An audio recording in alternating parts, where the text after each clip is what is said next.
The local economy is expected to grow by only 1% this year, despite earlier predictions of 2% growth. This was revealed late this afternoon by Central Bank Governor Dr. Delisle Worrell as he reviewed Barbados' economy for the first 9 months of 2011. Dr. Worrell says the economy is expected to pick up next year, but this is still not certain based on the volatility of international markets and the general prospects for global recovery. He says the current account deficit has risen to 9% of GDP to compare with 8.7% for the same period last year. Dr. Worrell says this has been caused by the impact of higher oil and commodity prices. Even though imports of gasoline, diesel, fuel oil and aviation fuels were down by between 0.5% and 11% in volume terms, price increases of up to 42% meant that the fuel import bill was up by about 1/3. Over the first 6 months of the year, the prices paid for imports of corn, wheat and soya beans had increased by 46%, 51% and 27% respectively. Dr. Worrell also says the sluggish economic growth has made it difficult for the private sector to maintain staff levels, pushing the unemployment rate to 11%. There were about 700 new claims for unemployment benefits between March and September, suggesting that the rate of unemployment was around 11% for end September. This is supported by a survey of 30 large employers in tourism, construction and wholesale and retail, as well as trade unions and the Employers Confederation. Local cruise officials are hoping for a bumper winter tourist season that's almost on par with that of last year. This information from Chief Executive Officer of the Bridgetown Cruise Terminals, Jeffrey Roach. He says every effort will be made to match the 635,000 visitors who passed through Barbados in the cruise sector from November to April last year. Mr. Roach made the comments at the 41st Annual General Conference of the Caribbean Shipping Association at the Hilton Hotel.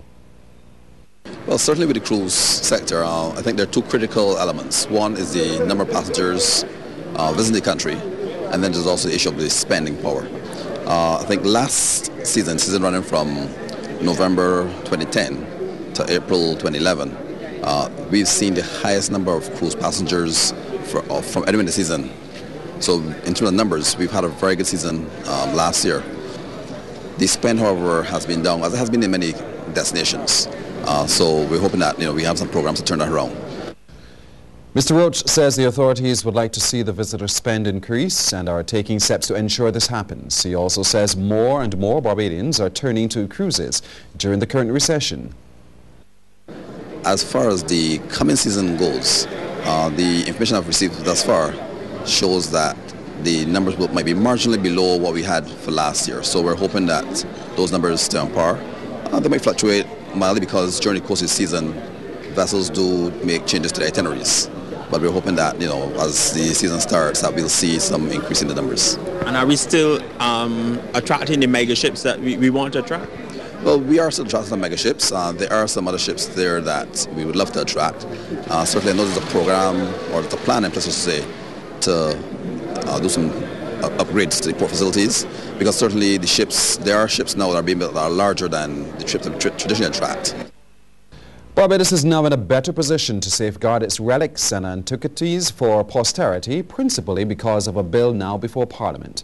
Minister of Family, Culture, Sport and Youth Stephen Lashley told the House of Assembly today, as he piloted the bill, that the preservation of antiquities and relics had its genesis in draft law of 1991.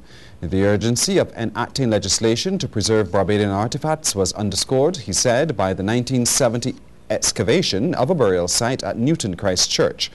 Many artifacts were taken away to be returned to this country, but not all has reached these shores by today.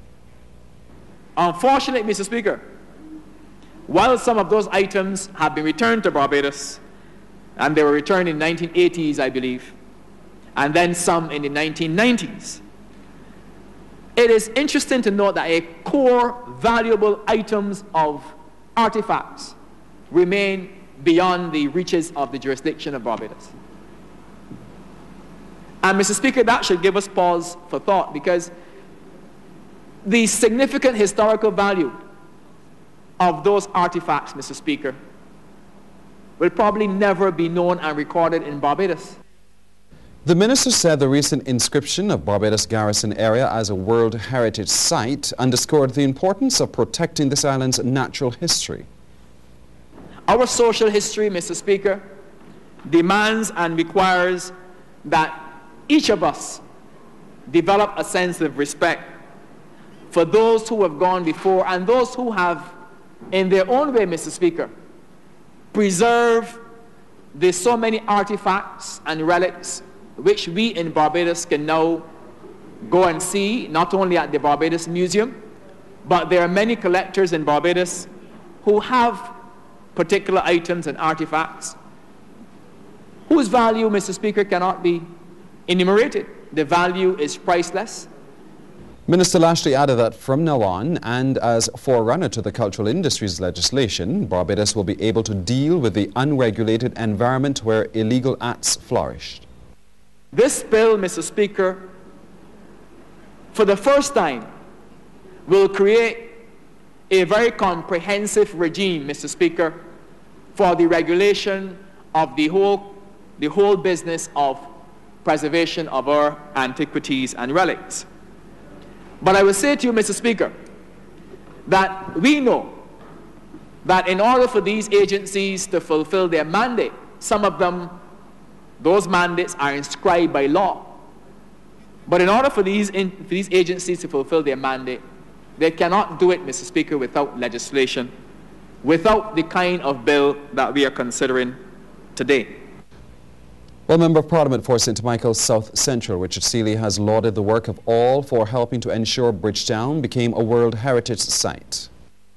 I think it is important that we use this forum to laud the work of all of the officers who lobbied. I presume when they lobby, they use their voices. I don't know what they were using when they were lobbying, but I mean, there were several applications before the UNESCO World Heritage Committee, and it was a challenge. There were serious questions asked about Bridgetown, historic Bridgetown, and its garrison, and in the face of that, we came away with a successful application to UNESCO. Member of Parliament for St. Michael North East, Mia Motley, says if Barbados wants to safeguard its relics and antiquities, changes are required to the power of the town planner. If we want to preserve the antiquities in terms of relics and buildings, there has to be corresponding changes in the powers of the town planner as well, particularly in those corridors that we want to put forward as heritage sites, even if not for World Heritage designation, but for our own purposes, to ensure that that Barbadian vernacular is maintained as we go forward into the next century. The police have made a major breakthrough in a rash of burglaries in Bridgetown. They have arrested 35-year-old Ronald Jefferson Rogers of Draxall Hope, St. George, for burglaries all committed between May and October this year. Rogers was held last Friday afternoon by officers who were on patrol in Bridgetown. When he was held, Rogers had a bag containing articles of clothing with price tags from a Bridgetown store. Well, the officers responsible for holding Rogers have been commended. Constables Shondette Flats, Sylvester Cummins, Andre Cadogan and Ryson King were given certificates and monetary rewards during a short ceremony at police headquarters this morning. Superintendent Jetta Robinson says Rogers' apprehension was a major achievement. Having taken the suspect then to the police headquarters, he turned out to be a gentleman called, I don't know if I can refer to him as a gentleman, but he was a guy by the name of Ronald Jefferson Rogers, 35 years of Draxall Hope in St. George. He was arrested and taken into custody, and following that, that individual contributed to the solving of 23 reported cases of burglary in the city. Public Relations Officer Inspector David Welch says the force has seen a 17% fall off in the number of burglaries committed this year. He says up to this time last year, there were 1,294 burglaries compared with 1,070 so far this year. Where the force has seen a significant increase, according to Inspector Welch, is in the theft of cell phones and jewelry. That has risen by more than 50% over the last year. In 2010, we had 247 cases thus far, up to Saturday, actually. In 2011, we have recorded 384 cases, an increase of 137 or 55%. So we are really grappling, we are really struggling in regards to this type of criminality. Apparently, we are seeing many persons being involved in this act. So we're asking the public to be on their guard. Barbados is to amend several pieces of legislation to bring them in line with the provisions of the Inter-American Court on Human Rights. This from Attorney General Adriel Brathwaite as he addressed the opening of the 44th special sitting of the court held at the Supreme Court complex last evening. Mr. Brathwaite said the legislation to be amended relates to corporal punishment and laws dealing with juveniles and how they are handled by the court system. He told the opening, based on its only 2 appearances before the Court on Human Rights, Barbados has violated some articles, but this will be rectified. Pursuant to the court's rulings in those cases, the government of Barbados has undertaken to address its convention violations resulting from the retention of the mandatory death penalty. Presently, we are taking the necessary steps to ensure the laws of Barbados, particularly Section 2 of the Offences Against the Person Act and Section 26 of the Constitution of Barbados, complies with the American Convention. Mr. Brathwaite says, however, that Barbados and the Caribbean face some challenges with reconciling the sovereignty of their constitutions with the powers of the Inter-American Court. The challenge, therefore, for Barbados is to determine how we should develop our CARICOM human rights, assign responsibility of guarding same to the Caribbean jurists and the Caribbean Court of Justice, while simultaneously continue to accept the jurisdiction of the Inter-American Court. Chronic diseases are wreaking havoc on the working population and, by extension, putting a dent in productivity levels in Barbados. This has been revealed by General Secretary of the Congress of Trade Unions and Staff Associations of Barbados, Dennis de Pisa. He says it's a situation that demands the immediate attention of employers. The bottom line is that families, the workforce in the country, will be severely impacted upon by the growing incidence of the chronic non-communicable diseases. This situation warrants a ready and measured response. Employers are therefore encouraged to place increasing emphasis on prevention and wellness programs. Periodic health checks, whether organized or sponsored by the employer, ought to become a feature of today's workplace.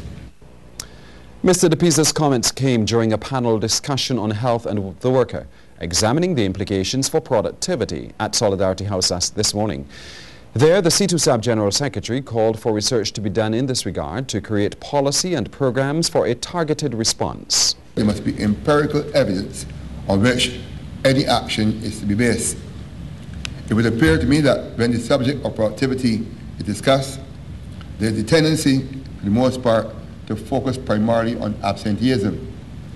The danger here that much of what is spoken in the public domain is limited and is really based on generalities. It is therefore necessary to redirect our efforts to identifying the nature and the root causes of the problem before moving on to find solutions. A Barbadian student has won gold in the 40th International Letter Writing Competition for young people hosted by the Universal Postal Union. 15-year-old Charlotte Gittins of Harrison College shares that award with 13-year-old Wang Sa from China. It's the first time Barbados has won that top prize. In her letter, Charlotte made an impassioned plea for the protection of forests by highlighting the ecological and environmental problems resulting from deforestation. The jury called Barbados' entry a powerful, personal and touching composition dealing with the issue in a very global manner. The Barbados Postal Service, in having made this opportunity available, has opened the doorway for so much that they may not even recognize. Their impact in my life may not be visible, but it is tremendous. I myself did not know I had it within me to accomplish this, and they, you, have now incited a spark to flare.